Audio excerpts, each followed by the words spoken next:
If you want to know the secrets to run a cycling or a running event successfully, you need to listen to this episode.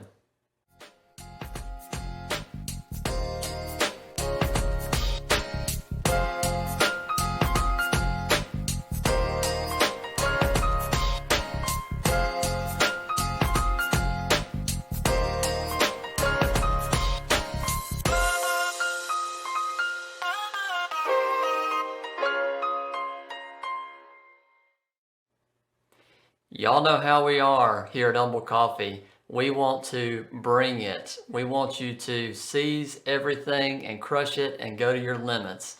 And Rhonda Hayden with Extra Table is no exception. Today on Happy Healthy Caffeinated, we talked to her about how to run a successful running or cycling event. She's been doing this a long time, and for this particular event that we talk about, she went from zero and never had this event before, all the way to capping it at 700 participants 2 months early. So without further ado, let's listen to my interview today with Rhonda Hayden. Hey, it's Kenneth Thomas with Umble Coffee Company, and like always at Happy Healthy Caffeinated, we want to talk to people who bring their best. So today we have a really special show for you. We have Rhonda Hayden from Extra Table, and she's going to talk about how to organize a successful ride or run event, but you can generalize this to any event. And so without further ado, I am going to bring her in. And Rhonda, welcome. Thank you. Thanks for having me. Well, it's our pleasure. And so I'll tell people a little bit of background from where I came from. Is I reached out actually to you because I saw on social media this farm to fork like ride and run, which is totally up my alley as far as just fun stuff, because there's great food, high quality food, healthy food, and there was also people riding and running. And so Umble got involved on that end. But what's fascinating and what I want to talk about today is this event went from nothing to you capping it at like, what was it, 700 or something? 700 participants. Right, and that was probably over how many months would you say from from when you started, I guess, putting it on social media to saying, okay, we've got enough? We closed the race within 8 weeks of marketing it. So Okay. it went fast, and we had another 6 weeks that we had planned on accepting registration for, but we got to the point where we needed to close it down. Gotcha. And so you are in Hattiesburg, Mississippi, That's and right. so you have put on events like this in the past. And what I'd like to do is just let's kind of go through, for the folks who are wanting to put on an event wherever they are, some of the kind of pearls and some of the big mistakes and things to watch out for and things like that. So of course, the first thing I thought about is it starts with an idea, right? So with Of this, course.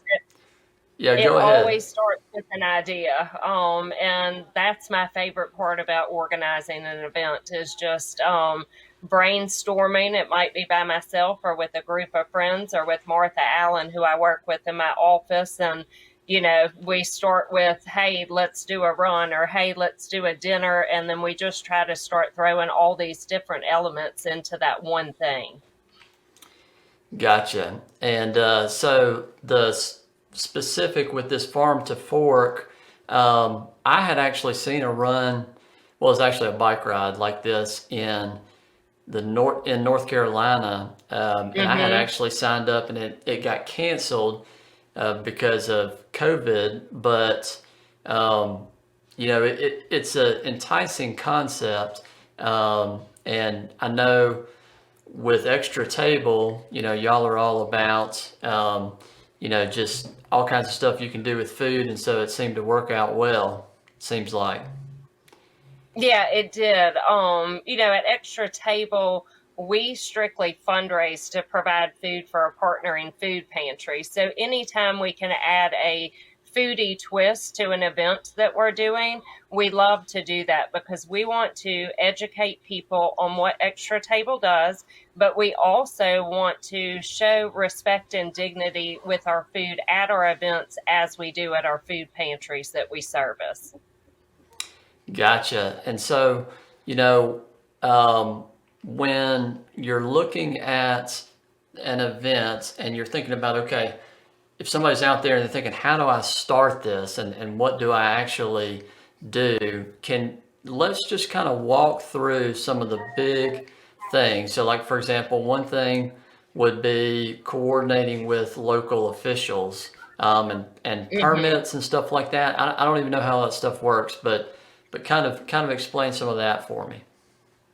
I think that you have to come up with a concept, and I think we're really talking about events as far as races and rides go right now. So once you come up with a concept and get a budget together, you really have to look at how many participants you're wanting to get for that initial year, and then work with your partners, which could be restaurants that are going to get involved, vendors that are getting involved, sponsors that are donating products to your race, local police officials.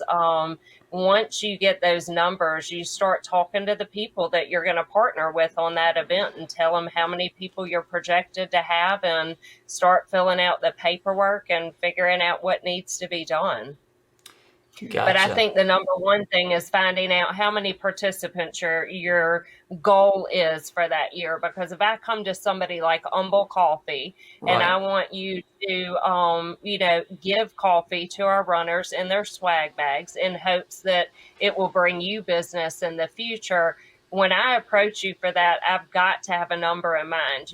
We're projected, and I think this year I came to my sponsors and vendors with the number of 300 participants, for the Right. first year. And then once we hit that number, we had to go back to our sponsors and our vendors and say, hey, we're looking at 500. And when we hit 500, we once again went back and checked with all those individuals that were involved. Hey, can you accommodate up to 700 people? And that's how we really came up with the number to cap it there. Gotcha. Okay, so I'm gonna go ahead and jump in, and we're just gonna get into like the golden nuggets of this. So Hmm. to me, when I think of all of a sudden you went, okay, we're projected 300, now it's 500, now it's 700. I am super curious as to literally how you got there, and I'm thinking in my head like what avenues are you marketing and how are you getting people from nothing, like not knowing anything about any kind of event, not even following whatever it is, Extra Table or whoever it is on social media, to capping out, like what are you doing that's like getting that done? I think I kind of have a leg up when it comes to runs and rides because I'm an avid athlete myself. So to be able to tap into the market, it's kind of a no-brainer for me. I Yeah. start making those phone calls to my friends that are all over the state that I know that run and ride and say, hey, this is what's going on. This is what we want to do here in Hattiesburg. Will you help promote it? Will you like our social media page? Will you start sharing some of the information with your friends? Will you go to Hmm. your cycling groups and talk up this event? If we're promoting and we're putting on this event that it's going to be, a 5-star event that your friends are going to want to come to. So we're making it easy for you to get out there and help promote it. And I think that's where we always start with whatever an event is just with our contacts and with our friends and our past participants. Gotcha. Okay, so what kind of, I guess what I'm part of what I'm hearing you say is you do have some kind of base. And so somebody out there who um, is just starting off, whether that's um, their social media following or their friend group or their cycling group or whatever it is for whatever events, you're literally like getting out and you're just pounding the pavement, as they say, as far as Yeah, I mean, spreading the word. you're the one that has to create the buzz. You know, if Yeah. you're not out talking about it and you're not out getting people excited about it and letting them know what the race experience is going to be like, then nobody else is going to get behind it. So for me, being a big advocate of the events that I put on is very important, and just reaching out to those people that I know can help us make an impact and grow our events. That's where I always start. I got you. And so, question for you. So, how, like, where do you balance? Okay, we know what number we want. We know how we're getting the word out.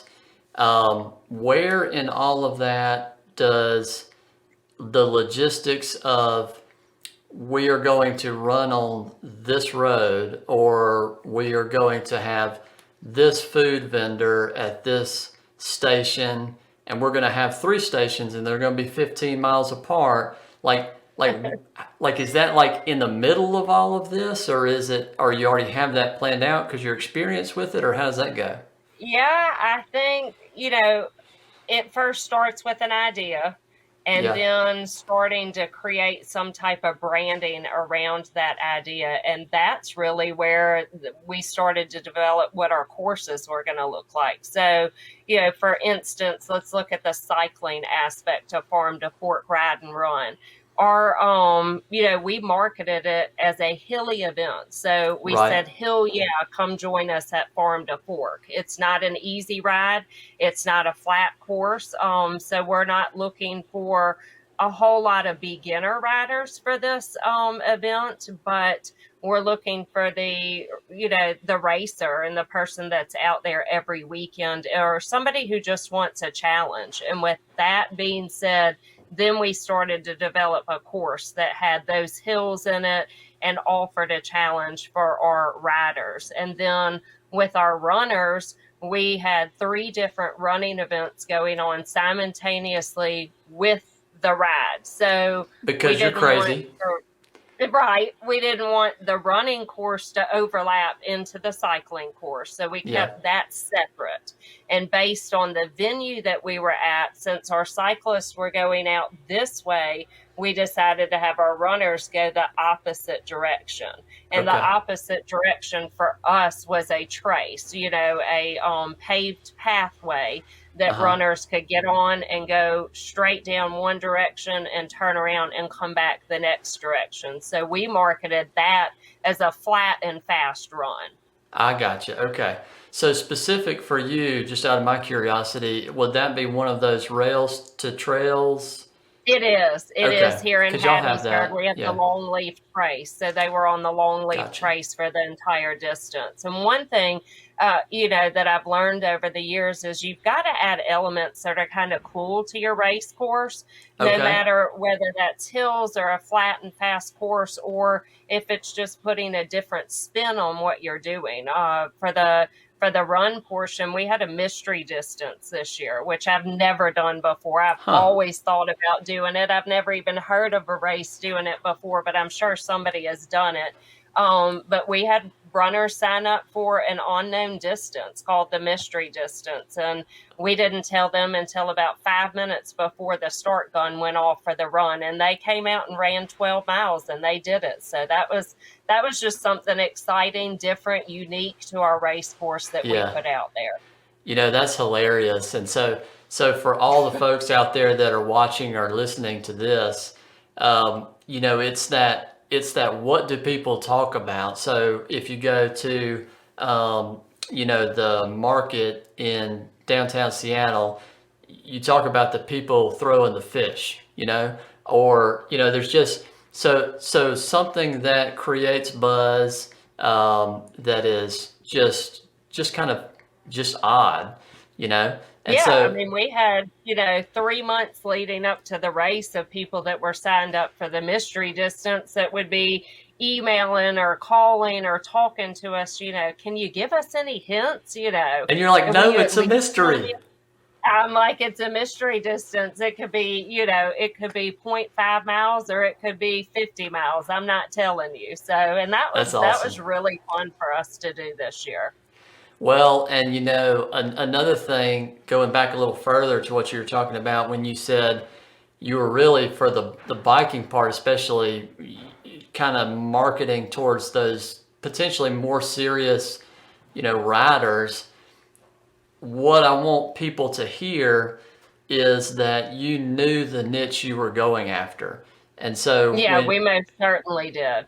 right, so when you went to your friends who were in cycling clubs in different parts of the state and things like that, I mean that's who you're marketing to, and so then your venue or your event matched that.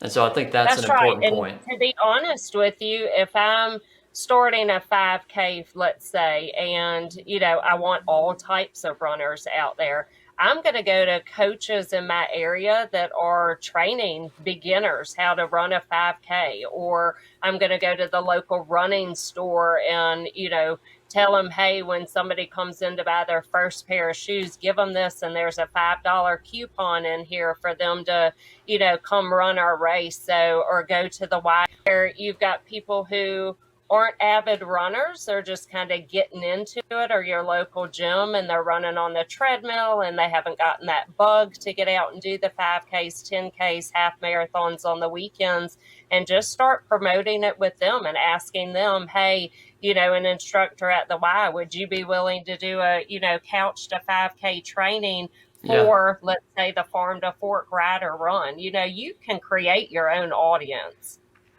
Well, and so, with that, another thing that I'm thinking about is when we say sign up, for this, or they signed up for this, could you go in even to the technicalities of, are we talking about, runsignup.com, or where are you creating, a completely independent website? Like I know you've Mm-hmm. done this several times, in the past. So what have you found that works as far as putting on the best event?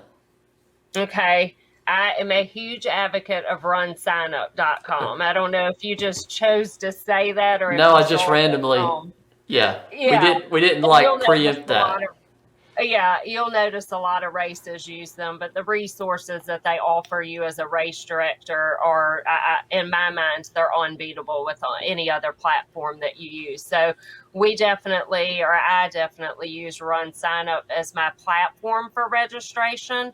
But for the bigger races that I do, I also couple it with a website that is Okay. independent of our registration, and it'll have a registration button on there that they can click, and it takes them right to the Run Sign Up page for whatever our races at that time. But the reason why I like to have a separate website is because I can put a lot more information on there. I Right. can design it and put everything that I want on there, where Run Sign Up has a little bit of limitation, only 500 words on this section, and things like that when you're building your registration with them. So, however, if you talk to Run Sign Up, they will tell you don't do a separate website, that Yeah. you want all your traffic coming to one place. So it's a learning process, but that's something that I've learned, to have both of those platforms is the best for us.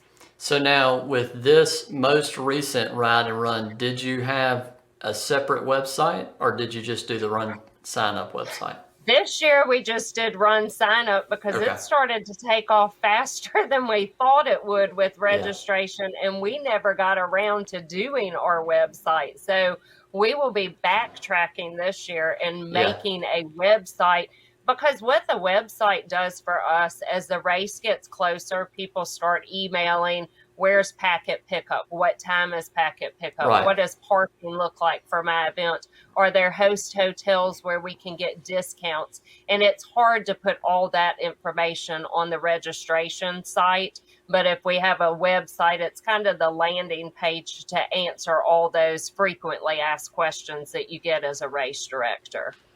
Gotcha. So it would have helped me tremendously to have that set up for this year's race.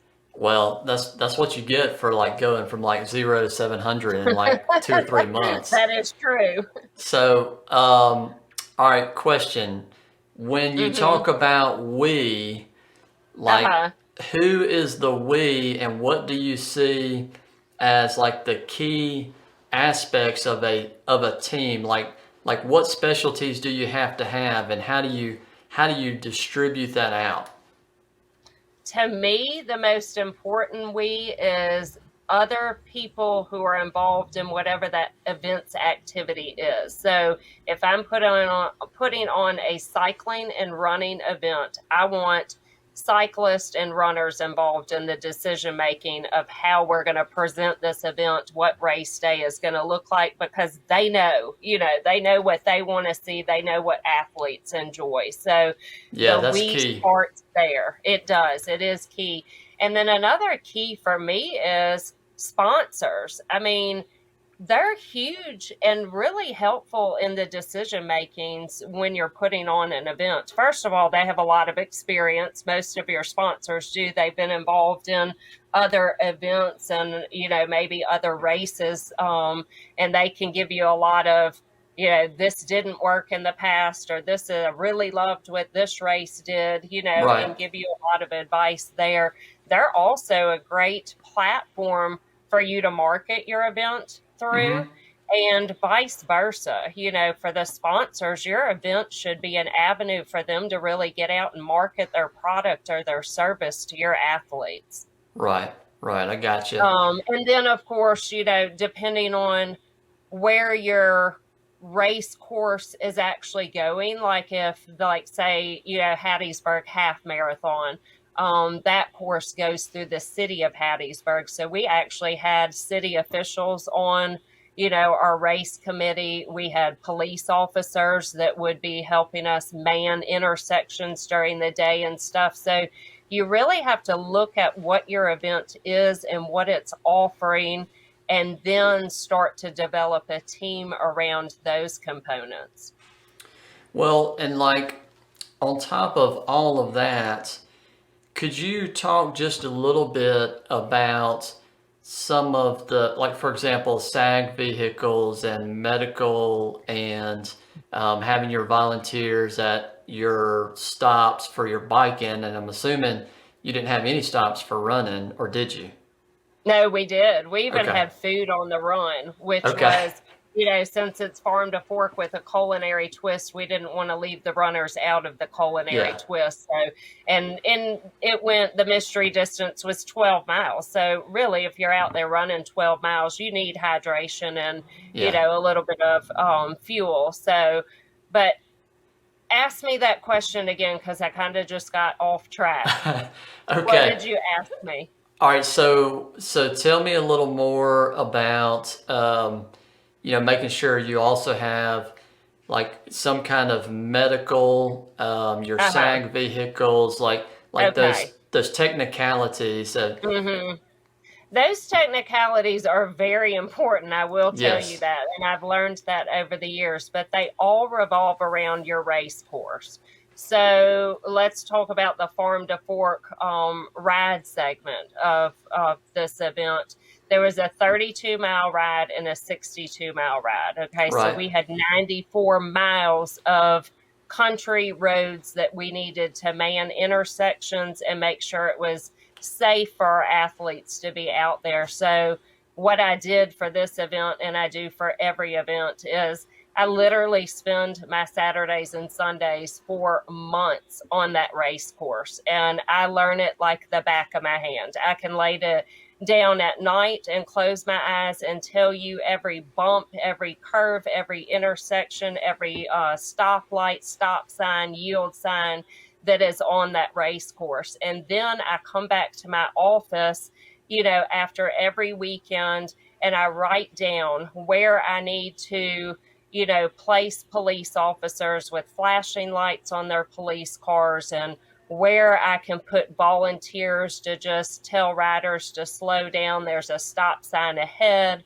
and I really plan it out that way, just by learning my race course like the back of my hand and knowing where I need people. And then as far as like emergency assistance, if something goes wrong on race day, fortunately here in Hattiesburg, we have this group that's amateur radio professionals, Yeah, so they and love they stuff work like in that. emergency. Yeah, they work Yeah. in emergency situations. So we should have the opportunity to strategically place them throughout our race routes, and they have radios that they can call into our start finish line, and we have a volunteer that is equipped to take those calls and let us know where an emergency situation might be. We also always pay the extra money to have an ambulance on Yeah. standby that day.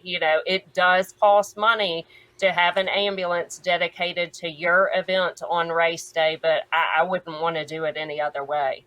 Well, and part to tangent or to break off that point just a little bit, that's some of your sponsor money that you're Yes. bringing in as far as paying for that. And then some events, for example, they'll use some of that sponsorship money to pay for radio ads or whatnot. And so you do have some cost. And so for Oh, people there's who a have, lot of cost. there's a lot of cost, and so Yeah. people who have never put on an event, they at least need to be aware that a lot of the, money that you're quote getting for sponsorships, you're really not getting. You're putting back into the event. And I would also say that you're doing something like this because you love it. You know what I That's mean? right. You're doing Hmm. it because you just flat out want to do it. If you're doing something like this, just to make money, it's just not going to happen. It's not going to be a win-win. I can promise you that. Yeah, see, y'all listen. You Rhonda gotta. Hayden said that's not what the end goal is going to be. No, that's not the recipe for success in my mind.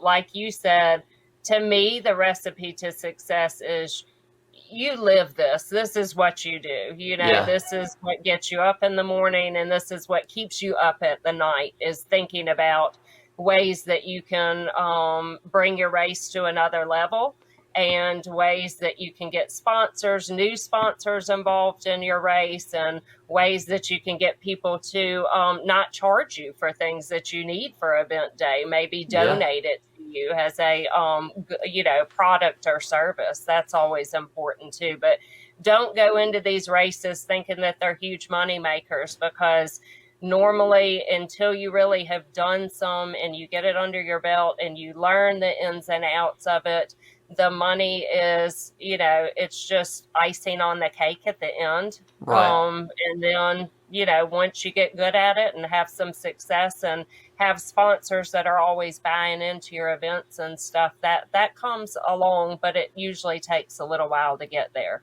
Sure. And going back a little bit to something you said as far as knowing your course, I think that's key too, whether you're a rider or a runner, and especially, well, really with both of them, especially though with the ride because it can cover so many miles. I think a key is what I call knowing where the dogs are. And so Uh-huh. so how do you handle that at all as far as like preparing for, an event, or is it just you hope it doesn't happen? Oh, I think you might have been in my head for the past 5, 6 months with this race course, because that was one of my biggest concerns is dogs on our race route. We do not have a leash law in Lamar County and the other counties that this race, the cycling portion, was going through. So while we were out there on the weekends, we were identifying, and when I say we, myself and other local cyclists, we were identifying where those dogs were. And then I communicated with the local police department. And even though there's not a leash law and they can't enforce people putting their dogs up for race day, they most certainly were gracious enough to go to the front doors of these houses that I gave them a list of, with addresses and the times that the dogs are usually out and that kind of stuff. And they went and talked to them and just asked them politely if they could put the dogs up for the day. It was for the safety of our riders, but for the safety of their animals too. And then we actually got the addresses of all the houses with the dogs and sent a letter in the mail just explaining what the event was, what time cyclists would be coming by their house. Even though the event starts at 7 a.m. and it ends at 1 o'clock, I can really study the map and say, okay, this house is on mile 18 of my 32-mile race course. So my riders, they're leaving at 8 o'clock. They're going to be in front of your house between 8:50 and 9:45. And then all my riders will be gone. So during that hour and 15 minutes, that's when I need, your help to put the dogs up and stuff like that. So it's always a concern, but is it the race's responsibility? We tell riders they're riding at their own risk. We educate them. We give them pamphlets in their swag bag when they come to race registration to pick up everything about those rules. We talked about the dogs and those rules, and I hate to say it, but we had it on social media and we sent emails about those things to our riders and runners. Well, and you have to, and I have been, and you've probably been on organized rides or runs where that's not addressed at all. And so it is a challenge in this certain 300-yard stretch for every single person, and the dog's worn out by the end of the day. Right. But, I have also found that a lot of those people who have those dogs are receptive to helping out where they can. And I've even seen where, folks, event organizers, let's say it's only 7 houses on a route, they've sent thank you letter or something like that, That's right. afterwards, because those are still roads that we're going to be riding and running, across the U.S. So it's definitely helpful to try to stay on the good side. I totally agree. So tell me, let's talk about mistakes, like pitfalls or things where either you're like, definitely don't do this, or like places where in the past either, you've been like, we definitely have to do fill in the blank better next time. Like what are pitfalls for people, especially if they're just starting to organize rides, runs, or any kind of events? The biggest number one pitfall to me is not knowing your race course. If you know the race course like the back of your hand, and you get a phone call that somebody, has been running for 15 minutes and they've fallen and, hurt their knee and they need medical assistance. I can start to ask people, tell me what's around you. Tell me what houses you're in front of. Tell me what street signs you see. Give me some landmarks. And I can tell you where that individual most likely is on the race course. To me, that is the absolute most important thing. And the biggest mistake that most race directors make is not knowing, the ins and outs of the race course. So I would say avoid that by learning your courses and providing the safety for your athletes. And then another mistake is not getting to know your sponsors, not communicating with them throughout the entire process. So you go to somebody, you're asking them to sponsor your event, you're asking them to get involved. Give them opportunities to volunteer that day if they want to. Give them opportunities to place their product throughout the race course or put it in the swag bags. Just educate them on what's going on. Tell them. I always like to, even at the end of an event, go back and do wrap-up meetings with my sponsors and tell them how the event did and what the feedback was from our athletes. And I can show them on social media how many likes and shares the posts that mentioned them and their products got. And I can even give them the demographics of what our riders and runners look like. The biggest age group that we drew in, the biggest, regions area wise that participated in the event. So I think another huge mistake is not forming a relationship with your sponsors.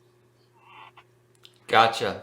Well, that's awesome. Well, listen, we appreciate all the gems that you brought to the table today.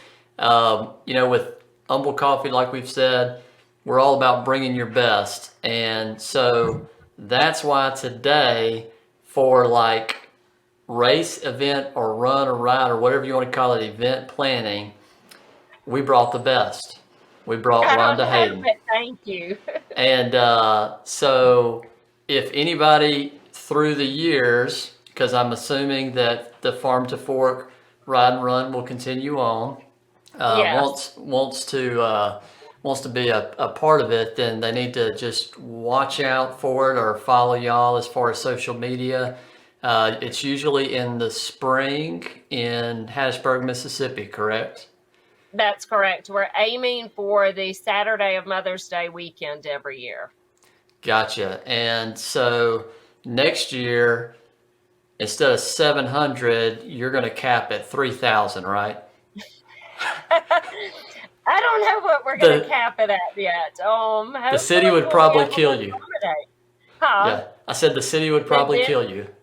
Yeah, I know. And I think we're busting at the seams at our venue right now. Those are things that you have to take into consideration when you're planning an event, the size of your venue and the parking and what you can Yeah, actually handle. And I chose this particular venue, which is a, barn out in the country because it had plenty of parking and I right. would never outgrow this venue, is what I had told everybody. And here we are 1 year in, and we're already wondering if we're going to outgrow that venue within 2 years. So you never know. There's blessings all around the corners whenever you're planning an event, and you just got to be ready for it and work to move in all sorts of directions. Well, and at Umble Coffee, one last thing, we also like to give back and help out the community where we can. Tell us a little bit about Extra Table.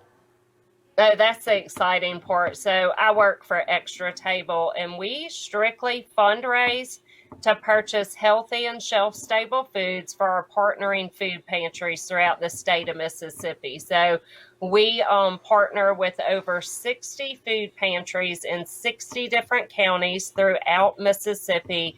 And we actually, whatever money we raise, we purchase healthy food at wholesale prices, and we ship it directly to those food pantries. We unload the truck and bring that food inside of the food pantries and let them distribute it to their clientele. And we do this on a monthly basis. Well, that's awesome. Well, listen, we enjoyed having you today, and thank you for bringing your A game as far as the mad skills go. Well, thank you. And if I can just tell you, thank you for supporting Farm to Fork Ride or Run. It's always fun to see who will buy into a concept, because first year Yeah, it's just a concept, right. and we are grateful for those partners that start with us in the beginning and move forward. Yeah, well, it's right up Bumble's alley because we're all about getting out there and all the healthy stuff, and so we love it and we're happy to help. All right, Thank you. everybody. See ya. All right. Well, I hope you enjoyed that as much as I did. It was a blast talking to Rhonda. She is so much fun and she's got so much energy. And we appreciate y'all coming and listening and watching with Happy Healthy Coffee Nated. And you should subscribe if you haven't already. Just click that fancy little button, and we would love to be able to bring you our content and you be some of the first to get it. So hit that subscribe button. We'll see you later. Happy Healthy Coffee Nated. Peace out.